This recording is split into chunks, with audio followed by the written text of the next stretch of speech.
This is solo mode. One of the things I was really excited about from the Kickstarter was the opportunity to add a solo mode to the game. In this, I'm going to be taking on the king one-on-one. There's a couple different rule changes. The king won't flip into phase 2. There's some cards removed from the mini-boss deck, and I'm going to lose health at the end of my turn for every card the Onyx King leaves in play. His cards will automatically have retaliate, so it's going to be a lot about strategizing, trying to last as long as I can, and then survive to those later turns where I'm more powerful. It's really hard getting past those first couple turns, and every turn I'm going to be rolling a level die to see what the Onyx King gets in play. He'll either get a soldier if I roll my level or higher, but if I roll under my level, he's going to get a Black Knight companion instead. So we're going to start at level 1. I can't roll below my level on the first turn, so the king gets a soldier, and the first mini-boss I have to deal with is going to be Citragendel.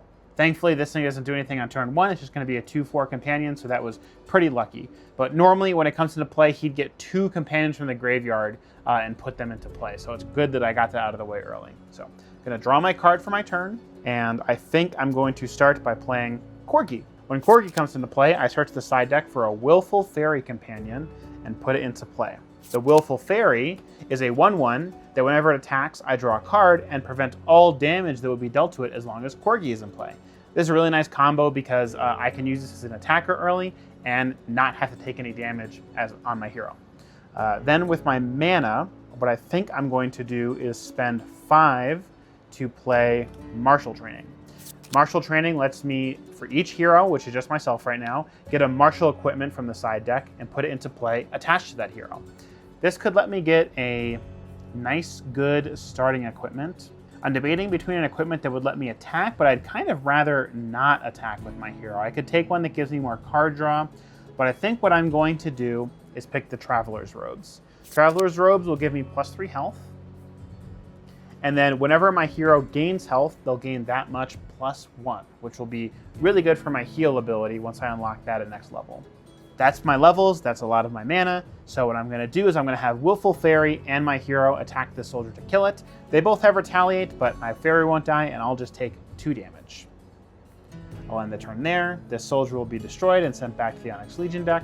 At the end of my turn, I'll get -10 because the king and a mini-boss are still in play, so I'll go down to 21. Starting turn 2. 4, good, so the king gets a soldier, and next mini-boss. Hengegroen, King Steed. Now, one of the things in the spirit of this mode is that I'm going to be making all decisions for the king, and I should try to make them as beneficial as possible for him. So, I may have Hengegroen come into play attached to target allied companion, and it gives it Hengegroen's attack armor and health. And damage from it can't be prevented or redirected. So what I think I'm going to do, so this is a strong protector.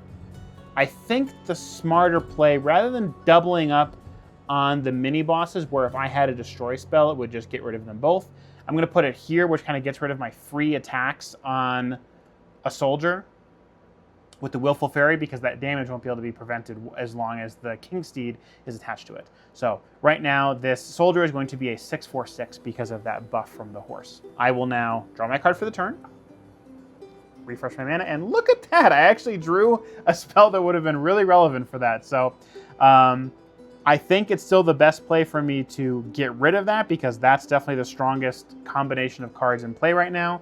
So I am going to play Battle Trumpet for myself. Whenever my hero attacks, I get a soldier from the Onyx Legion deck, and I will spend 4 mana to play Skeleton Eyes on this combo here.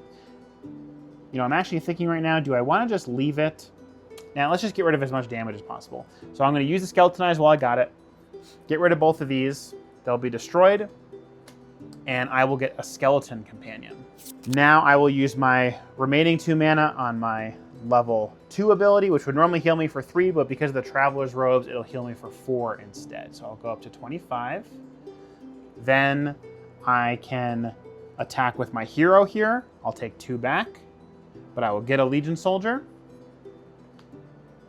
This is at 3 now, and I think I'll use a soldier and the fairy. So fairy attacks, I draw a card, and soldier will trade with the Stitcher. And I don't want to start attacking the king yet, because he's going to retaliate also.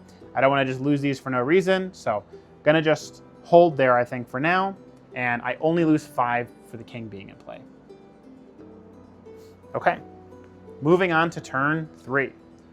Let's start with the roll, because that's the scariest part. 4, okay, I'm still good. Just a soldier for the king. Flip the next mini-boss. Legion's Phalanx. Okay, this one basically gives the king a lot of armor, and then when it dies, he'll get 3 more soldiers. So, but other than that, is a 6 attack, 6 armor, 6 health companion, and our stats are going to go up now that we're level 3 as well. So the king's armor is going to go up a little bit, and he's got an extra 6 here, but I'm not going to bother tracking it because I'm going to definitely get this out of the way first. I'm going to get 2 more mana and go up to 8. Okay, and that's all for the start. I will now draw my card for the turn. Don't have a lot of good level 3 options here, but I will play my Ravnian Mage, which is a 1/1 that can hold to give me 4 mana until the end of the turn. And health is a resource, so I'm going to use... Yeah, I can't get through all that armor with this thing having effectively 12 health this turn. Maybe it would have been better for me to save that skeletonized for something like this. But I will use 1 attack here from my hero, 1 from the fairy, draw a card. Ooh, okay. This is a really good card for me to put on the fairy, but I've already attacked with the fairy, so I can't use it this turn. But that's okay, it'll be really strong for next turn. I'll get another soldier. This will die. And I'm getting a pretty good sized board here. Not a lot of stuff I can attack with, but I think that's okay. We're just gonna have a little bit of a chill turn. I will heal myself 4. And then I'm gonna lose 10 at the end of the turn and go down to 12.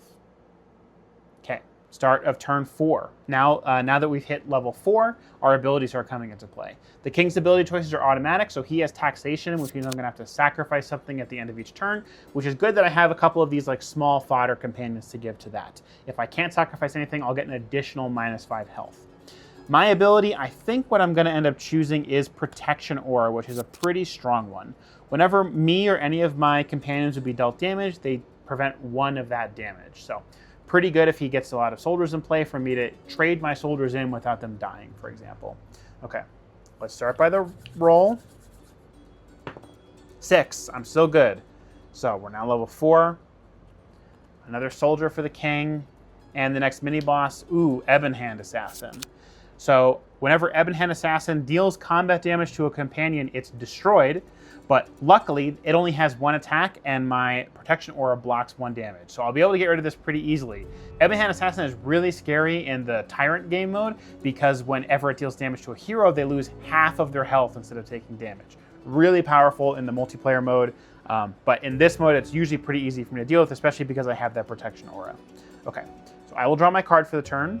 I've got a level 0 I can play, and honestly a decent one to sacrifice because it'll put forge counters on my cards. As my level 4, I'm going to play Flesh Cursed Beast. So Flesh Cursed Beast is a 4/10, and whenever it would gain life, it loses that much life instead. It's basically a very high statted companion to make up for having these negative abilities. Weirdly enough, my fairy is kind of one of my strongest attackers, so I am going to spend 4 mana to put Vox Populi on it. Vox Populi says whenever buffed companion attacks, it gets plus X attack until the end of combat. X equals the number of allied companions in play, and that includes itself. It's not other allied companions. So it would get plus 1, 2, 3, 4, 5, 6, 7, and if I get another soldier, I would get a plus 8. And what was that magic number I said for here? This thing has effectively 12 health, so that could be a good thing I can get rid of this turn, and I think I'm gonna do that. So let's start by my hero and a soldier can kill the assassin. It won't hit back for anything. So the assassin will be destroyed.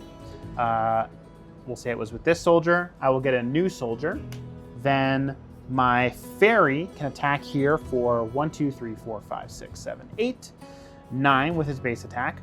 So with that 12 effective health, it's gonna go down to 3. I draw a card from the fairy's attack. I'm debating if I'm going to get rid of the Forged Spirit now or get rid of it when I have to sacrifice something end of turn. Because I can put that on the Traveler's Robe and get a lot of health because I'll basically get 4 health out of it because of the way the Forge counters will interact with the Traveler's Robe's ability. So I think what I'm going to do here is Let's use my Flesh Cursed Beast. This can kill here. And then get hit back for 5 instead of 6 because of the protection aura. So it'll go to 5 health. Okay, these have attacked. Then Phalanx goes down. The king will get 3 more soldiers. I can't quite get rid of these yet, but that's okay. I'm going to do a soldier will kill here. This soldier will go away, and it just gets hit back for 1. And none of these other ones can kill, so I don't want to completely wet my board now that I have this Vox Populi. So I think I'm probably going to use my heal on myself, gain 4. End there. For my sacrifice, I'm going to sacrifice Forge Spirit. When it dies, I put 2 Forge counters on a companion or equipment, and I'm going to put 2 Forge counters here. Each Forge counter will increase the health I get from the Traveler's Robe by 1. So first one will give me 1, but because of the Traveler's Robe's ability, I'll get an extra 1. So I'll get 1, 2, 3, 4. Cool. Then, end of turn, I'm going to get -8 and go down to 12. Good. Stabilizing. Went up a bunch, went down a bunch, but we're not like going down dramatically anymore. Okay, let's start next turn, turn 5. So let's roll first. 4, okay. So we've encountered a knight. It's gonna happen eventually. So the king is getting one of these black knights instead. The really hard thing to deal with the knights is that they prevent all combat damage that will be dealt to them that isn't greater than their attack. But luckily, this fairy with the Vox Populi is pretty dang powerful, so it should help carry me through. So also, because this is an odd level, my stats are going to increase. I'm going to get a little bit of damage mitigation with some armor, a little bit more mana, and let's keep track of the king as well. He's going to go up to 5 armor. Mini boss time. Let's see what we're dealing with. King's Pet. Okay, that's a 10-10. I might be using my fairy on that instead, because that is a big thing that I don't want to send any of my guys into just to die. Okay, I'm now going to draw my card for turn, and let's start level 5. I think I'd really like to play Fervent Archivist. When it dies, I'll get a spell back from the graveyard, which could be another of those martial equipments or the Skeletonized. Both are pretty good. Probably going to lean towards the Skeletonized in case there's another really powerful mini boss I need to get rid of. And the other one I'm going to play is Bone Fletcher. Bone Fletcher is a really strong card. It's a 1/1 that whenever another companion dies, deal 1 physical damage to target hero or companion. So I can ping down his guys and get them a lot lower that way. Okay, we got a lot of stuff in play. I think we're going to start with our Willful Fairy attack again. So let's see, 1, 2, 3, 4, 5, 6, 7, 8, 9, and its base attack 1, so 10 total. So I have a perfect amount to kill the King's Pet. That's perfect. So I'm definitely going to take that attack there. Get the card draw off of that attack. Cool. And let's get rid of this guy. Now that I'm level 5, my hero has enough attack to kill soldiers. That's pretty good.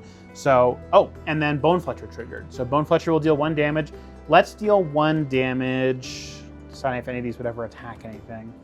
Let's just do it here to get this knight down to 4. Next, I'm going to use 2 mana to heal myself, gain 4.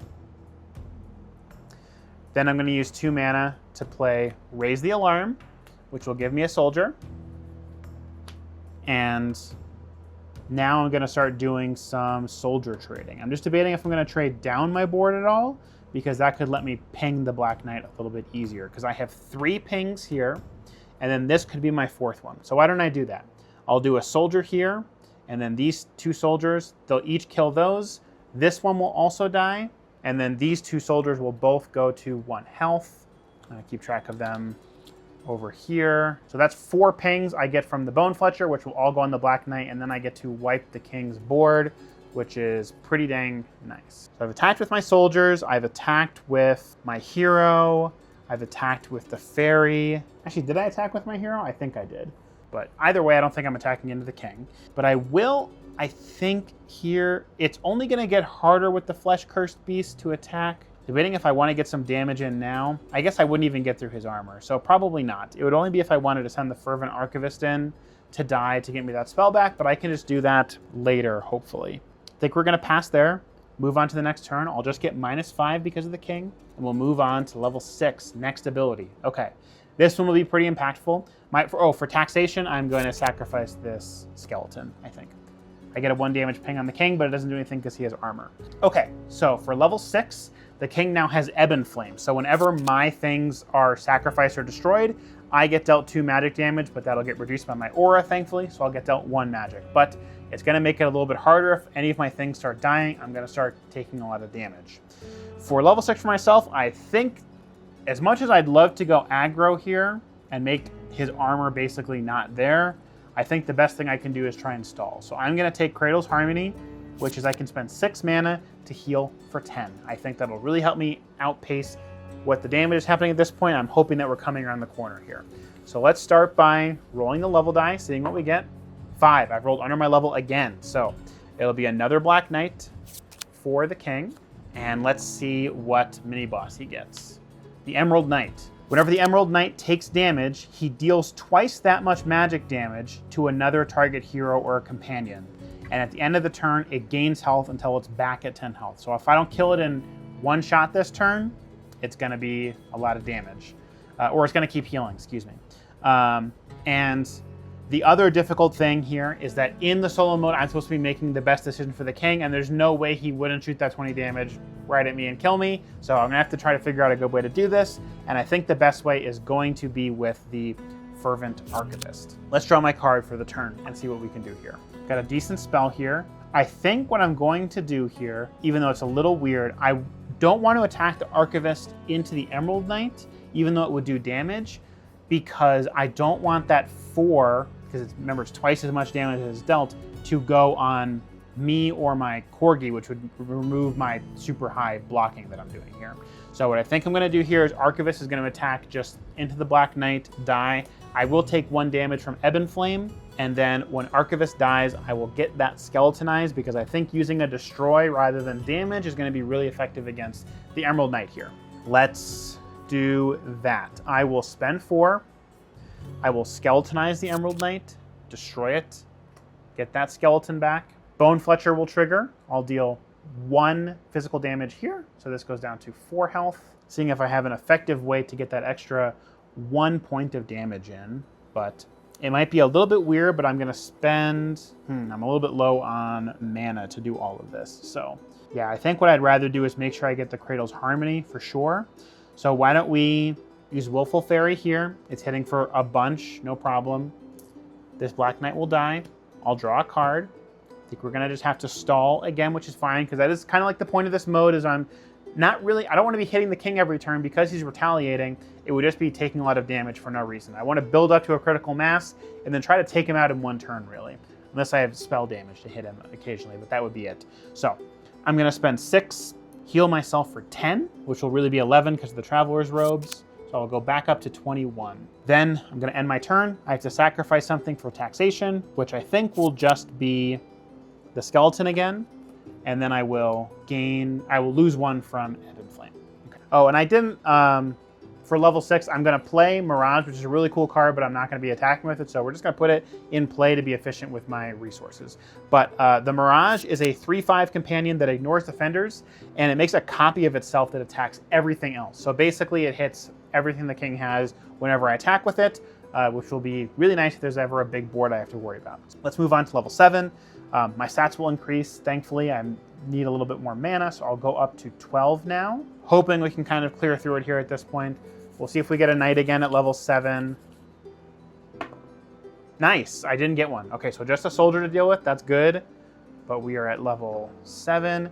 Soldier for the king, and our mini boss this round is Swordbearer. Okay, so Swordbearer says, when it comes into play, search the Onyx Legion deck for the Blade of Prophecy and put it into play attached to the king.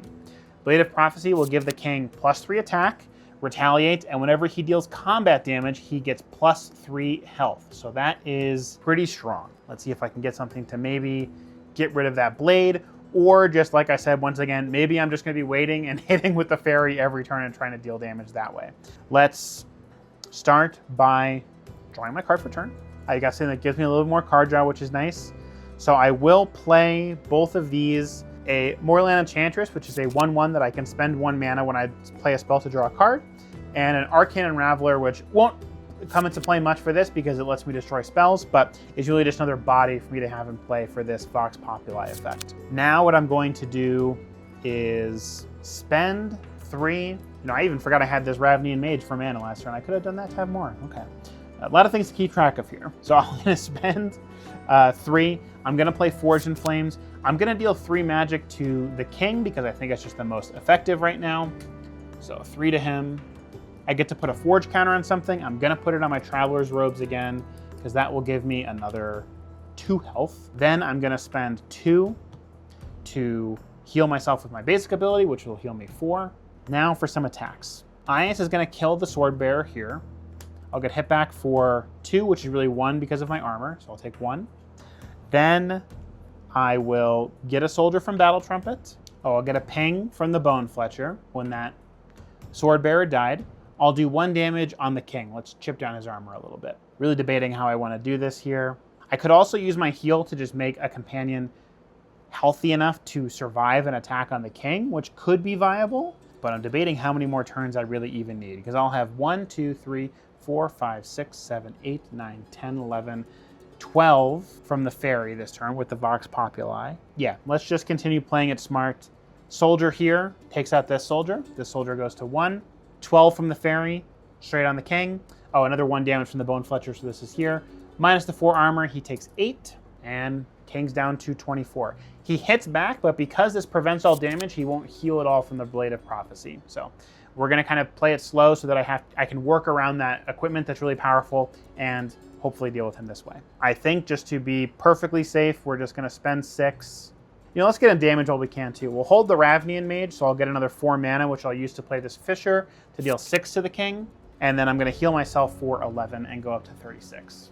Moving on to the last round, hopefully, which is level 8, where we're going to have ultimate abilities. The king's is I'm going to take double damage from all sources, which doubling will happen before my reduction. So my reduction will become a little bit less effective.